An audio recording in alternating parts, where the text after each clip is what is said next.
Hi, I'm Wally Wood. This is another episode of the Revelation File Report. And today I thought I would go into something that a number of you have requested. And in the course of time since we've been on this program, and even as I've gone around and done my ministry elsewhere, a lot of people have asked my testimony. What's the background of this ministry? How is it that we got started? And so I thought I would take this opportunity today to share this with you. And I want to start with a particular foundational verse that's always been my cornerstone, and that's in Psalms 44, verse 8. In God we have our boast all day long. When I tell my story, it's not a matter of boasting. And I want to make that clear right up front. As far as I'm concerned, this should be another man's story. It's been a very, very, very challenging trek that I've been on since birth, and I'm going to go into that here pretty soon with you. I've got actually two testimonies. My testimony is not a conversion testimony. I've never been out of the church. I've never been away from the Lord. I'm one of those dull people that I've never not known the Lord. And so I end up with two testimonies, a healing testimony and a prophetic testimony. The healing testimony, some of you have already heard. We've shared it in some of our earlier programs because I was born epileptic, and I'll be going into that in a little bit in just a moment. But I've been healed, not by man, but by the hand of God. And I was already an adult at the time that I received that healing at the age of 30. So that's a separate testimony. But today we're going to go into my prophetic testimony and show how the Lord has taken me on this trek through time to develop the message that He wanted me to put forth in these last days to get the message out there. As I've said before, no one man, no one message, no one ministry is going to wake up the church. Jesus said that at His coming, the church would be asleep. But hopefully, in the information that we share, it will further awaken those who are already awake and make an impression upon those who didn't see things coming the way they are. So, let's begin with, in 1948 and 1949, my mother fell in love with the story of Hannah, Samuel's mother, and in particular, her prayer.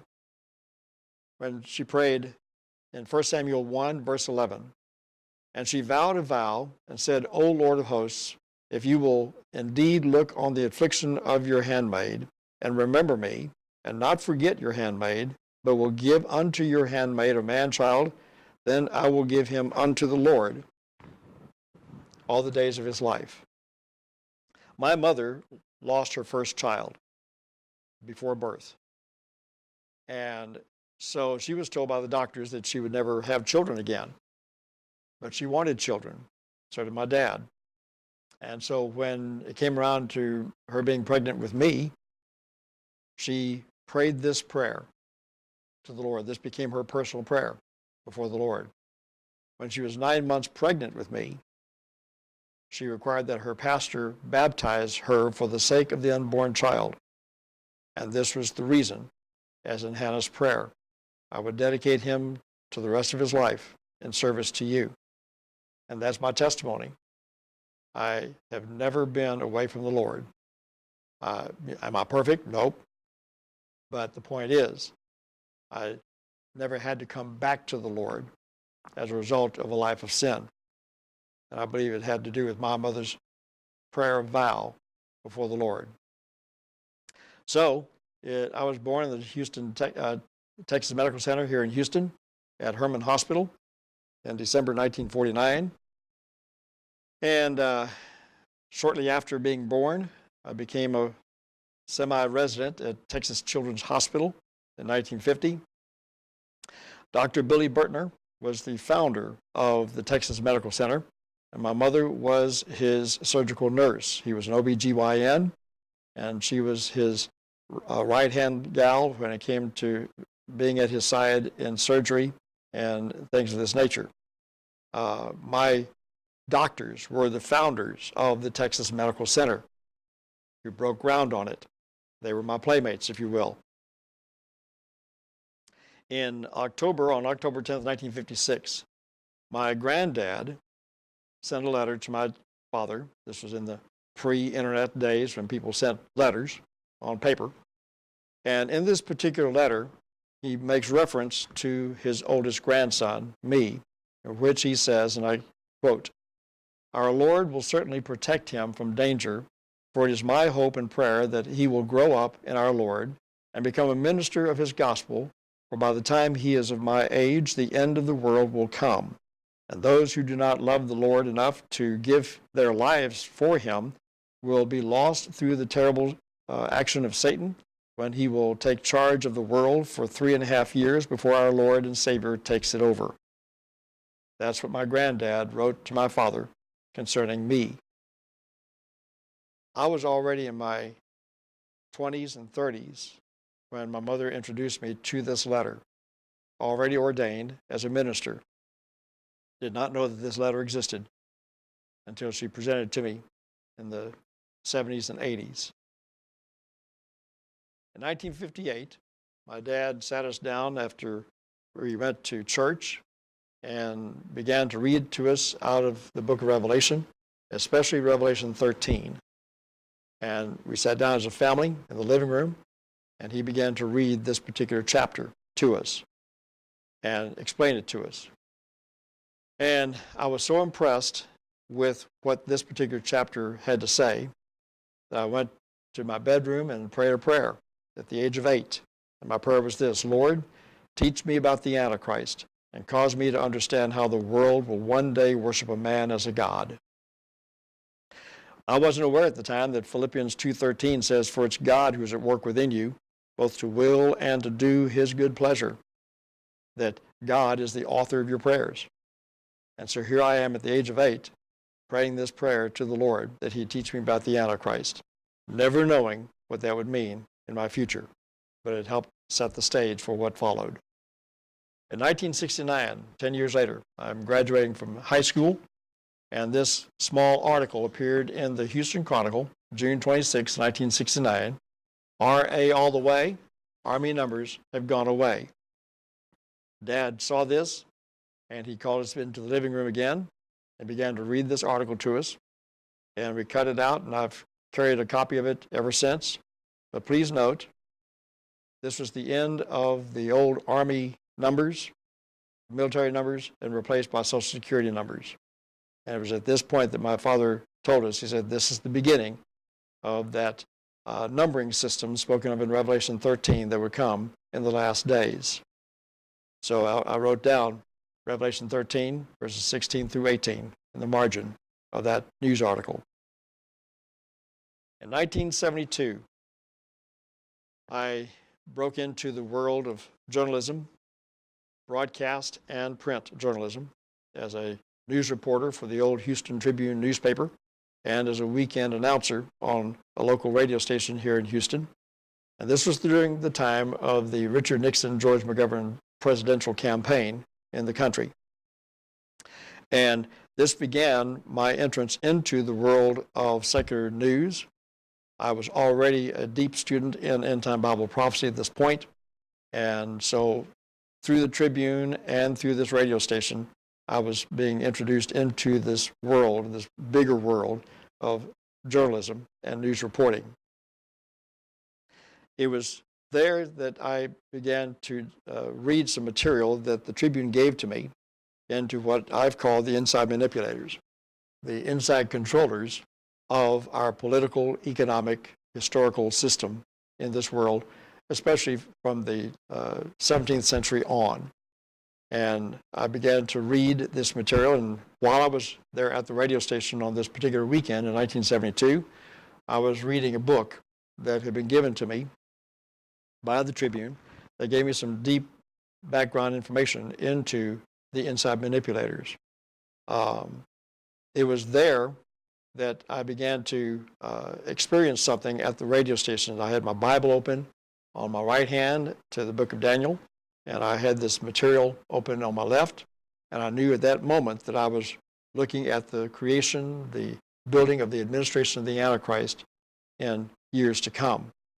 And it was while I was there that I experienced something miraculous. The lights began to dim in the studio. And after a few moments, I noticed that this was a problem. We were an automated radio station, so everything that we put out over the air was on tape. And so I began to listen to the music to see if we were experiencing a power drain, but no, the power was still strong. But the lights were dimming in this production room where I was sitting. Now, we didn't have light dimmers, we had light switches. So why were the lights going down?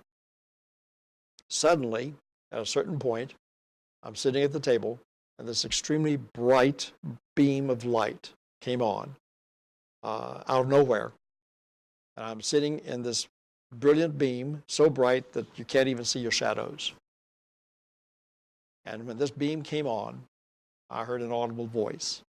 And this voice said, "My son, I've shown you in my word what's going to happen. Now I'm going to show you how. And you're not to say a word without the documentation to back it up. And I'll see to it you have all the documentation you need." End of sentence. The beam went off. The house lights came back on. And I knew right then and there I'd had a visitation from the Lord. That marked the beginning of a ministry at that moment. I've never forgotten that. That was in August of 1972. It wasn't long after that I went on my first talk show talking about this new world that was coming. It was Tuesday, November 10th, 1972, National Election Day. From midnight to 2 a.m., I was on a local radio station answering some questions about end-time Bible prophecy and a one-world government in the future. The polls would open 5 hours later in this presidential election between Nixon and McGovern. I was asked by the host who I felt would win the election based on my position as a news journalist and the pulse of our times prophetically. What happened next was my very first prophecy. And I made the comment, I said, it's no big secret who's going to win the election. Nixon's got this thing sewed up in the bag. George McGovern's been the best campaign manager that Nixon could ever hope for. All they need to do is keep Nixon quiet behind closed doors in Washington, Moscow, and Peking. Let George do all the talking, and Richard would get all the votes. I said, but what we're not prepared for, and what he's not prepared for, is what's going to happen next. We see this. I see this as a tremendous fall for the Nixon administration. In fact, I'm not claiming to be a prophet. This is what I said. I'm not claiming to be a prophet. I'm not saying thus saith the Lord. I've just got this gut feeling that if we continue on the same course we're on right now, don't be surprised if the man who replaces Mr. Nixon becomes this country's first unelected president. Well, that was 2.5 months before Watergate broke. 2.5 years before Gerald Ford came in as the country's first unelected president. And people were calling in that night saying, "You're crazy, you're out of your mind, you don't know what you're talking about." I said, folks, we're not the same people we used to be. Given the right circumstances, we can justify anything. And that's when I came out with my second prophecy. It just came out of my mouth. I said, I see no more than 5 administrations in this nation as a free nation. And something's going to happen between the 3rd and the 5th administration that would guarantee that change. Well, the 4th administration from that date was Ronald Reagan. And I'll go into some more details on that in just a moment. But no more than 5 administrations as a free nation. And something was going to happen between the 3rd and the 5th and the 4th administration that would guarantee the change away from our being a free, sovereign nation. So what happened next? Well, history shows us that on January 20th, 1972, Spiro Agnew, who was vice president at the time with Richard Nixon, was thrown out of office due to political scandal. And he was replaced by the Speaker of the House on October 10th, 1973, Gerald Ford. Years later, Spiro Agnew would write a book entitled Go Quietly or Else. That came out in 1980. And it was his testimony and his assessment of what went on behind the scenes that forced him out of office as vice president. On August 9th, 1974, Mr. Nixon left office under the scandal of Watergate. I make note of the fact that August 9th is the same day in which the temple in Israel, in Jerusalem, fell to the hands of the Romans in 70 AD. 9 is the number of judgment. It's a very interesting irony that these things would happen at the same time. And Gerald Ford came in as our first unelected president in history as a result of Nixon's stepping down from office. Then the campaigns began around that time, and I went back on the air and made the comment that Jimmy Carter would become the Democratic nomination for the Democratic president in the White House, and that if he and Gerald Ford agreed to a public television debate, that Jimmy Carter would win the presidency because Gerald Ford had no television appeal to the American mindset. Well, as it turned out, Jimmy Carter became the third president from the time of the original prophecy on January 20th, 1977. The fourth president, number 4, was Ronald Reagan, January 20th, 1981. And again, going back to that prophecy, that something was going to happen between the third and the fifth administration that would guarantee the change in our course as a nation, as a free nation among the nations of the world. You may think that we're still free, but no, we're not. And there are, again, evidences to support that. But the point is that Mr. Reagan became the fourth president in that prophecy. Number 5, the fifth president, was George H.W. Bush, January 20th, 1989. And what brought about the change in America's course? He introduced the concept and the thought of a new world order on January 29th, 1981, from the Oval Office. And we've played that video before on this program, in which he talks about how they will succeed in bringing about a new world order. In 1974, I wrote my first book, Cashless Society, A World Without Money. I talked about the world of CENTCOM, a central computer that would oversee all of your financial transactions. And it would approve or disapprove your use of your money, and that how everything would be tied into this massive computer system. That was in 1974. I even depicted how a family would live in a cashless society system, and how Mr. Wilson would be denied gas for his car because Mrs. Wilson went shopping that day and she expended the family's daily allocated budget by way of CENTCOM. So we'd have to wait the next day for the DAB to come out, and he would have cash there to put gas in his car. Even today, you have situations where a person will make a purchase at a grocery checkout line only to be denied because the computer is tracking how many times they've asked for cash back, and they'll be denied cash. Or they'll be denied the purchase altogether because the system is watching how they're using their card and the balance in their account. And so I told the entire story in this book in 1974. As it turns out, in 1981, the internet was released to the American people, known at that time as the information superhighway. So in 1998, I came up with the word diginomics for the new digital economic society that we were moving into. And as it turned out, Merriam-Webster Dictionary picked up that word in 2007 and published it as a new word in the English language. If you were to make a search of that word today, you'll find that it's got global tracking everywhere. On Monday, September 25th, 1978, I am at work at a grocery store. I stop off in front of the Coke machine, and as I put my coins in to receive my Coke, this spirit of prophecy hits me. And so here I am in front of this Coke machine, speaking in terms of the current Pope at the time, Pope John Paul I, who came into office August 26, 1978. I said, Lord, this is the wrong Pope. This is a man outside the step of time. We should be seeing an international Pope traveling the world, preparing the world for the last Pope to come, and for the preparing the way for the Antichrist. This man is not it. Well, as it turns out, 3 days later, or 33 days later, on the 28th of September, he passed away suddenly. And a lady came through my line that day. I was working at the grocery store, and she said, have you seen the news today? I said, no, ma'am. She said, the Pope is dead. And I just froze. And she noticed that it hit me hard.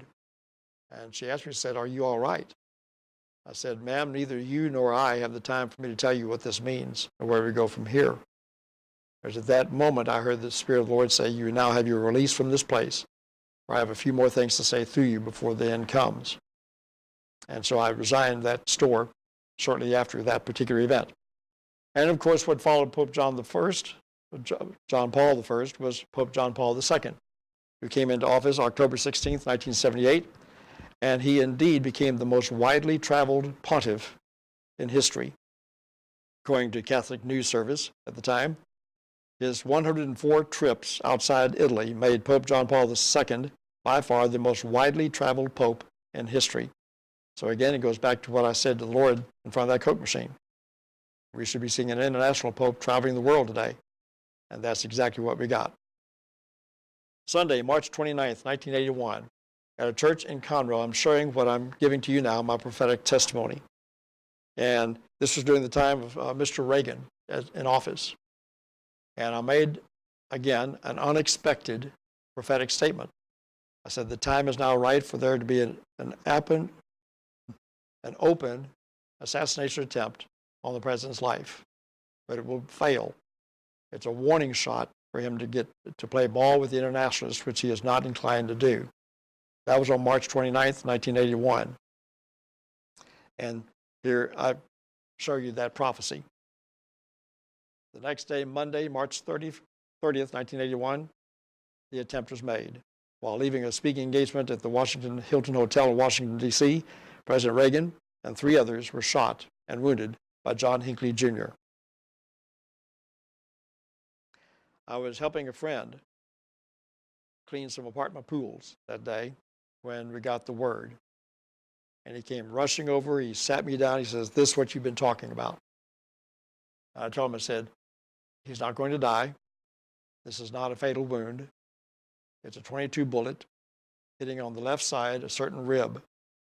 He'll survive this, but he'll be a different man from this point forward. On Wednesday, March 3rd, 1983, I'm having lunch with well-known prophecy teacher Hilton Sutton in his office in Humble, Texas. We've known each other at this point for over 20 years, been very good close friends. And I shared with him, I said, Begin and Reagan are the last of God's men sitting on seats of power today. And these 2 men are gone, that's it, there'll be no more. Begin will leave first, and his departure will be peaceful. I can't speak so much for the peacefulness of Reagan's departure, however. But in the time frame between Begin's departure and Reagan's departure, the world would enter into a transition into the tribulation after Reagan is gone. And that was March 3rd, 1983. Well, as it turned out, I had Mr. Begin left office peacefully, just as I had told Hilton he would do. And in fact, here's the story behind that. Let me back up here, I'm sorry. On August 18th, 1983, I had a dream. And the Lord seldom ever gives me prophetic dreams. But in this dream, I was at a beauty pageant. And the stage was filled with women and an MC. And to the left of that stage, through the door, came Mr. and Mrs. Reagan into this large auditorium. And I'm watching it on TV from a second floor or balcony perspective on camera. They come through the crowd, they come down that lane, they enter into a clearing of seats, and into the spotlight comes Jody Powell, former press secretary of Jimmy Carter. And as Reagan and Powell are shaking hands, I see this white flash. And when my eyes clear, I see Mr. and Mrs. Reagan on the floor in a pool of blood. I see Powell being hastened away by security forces and mass pandemonium going everywhere. I awoke, sat up, said, Lord, what was this? No answer. But in the time that followed, on August 21st, 1983, Benigno Aquino is assassinated in the Philippines, and he's a close friend of President Reagan. He's returning to that nation after 25 years of exile in the U.S. He was replaced a few years later by his wife, Cory Aquino. President Reagan planned to visit his long-term friend in the Philippines, President Marcos, to show his support because this was the beginning of the anti-Marcos revolution in the Philippines. Well, it just so happens that the Philippines are known for their beauty pageants. So I asked the Lord, I said, Lord, this dream I had the other night, is it a warning or a prophecy? And the Lord said, it's a warning for the president not to go to the Philippines. And as it turned out, the Lord told me, he said, write it down, and I'll get it into the right hands. So on August 28th, 1983, Sam Donaldson is reporting on ABC News the intended resignation of Menachem Begin of Israel. And on Monday, the August 29th, he resigned peacefully, just as I had told Hilton Sutton back in March. On Thursday, the next day, September 1st, the Korean airliner 007 was shot down over the Soviet airspace in Russia. And it was at that point that the Lord said, write down everything that you've seen from March 3rd forward. So I wrote it down, typed it out, called a friend. He said, get me that letter. And that's where we're going to end this program today. I'll pick up on this on our next visit. Thank you for tuning in. I'm Wally Wood with the Revelation File. You have been watching the Revelation File Report with Wally Wood, a Wally Wood Ministries production from Houston, Texas. You are able to support the ministry by donating at wallywoodministries.com and by mail at Wally Wood Ministries, P.O. Box 42005, Houston, Texas 77242. Wally is available to present full 2-hour forums in your city called the Revelation File News Forum. For more details, contact Andy Valadez at 713-560-3348 or by email at andy@andyvaladez.com. The Revelation File News Report is a weekly update of global trends in the news as it aligns with end-time Bible prophecy. Tune in again next time and be sure to like and share this channel.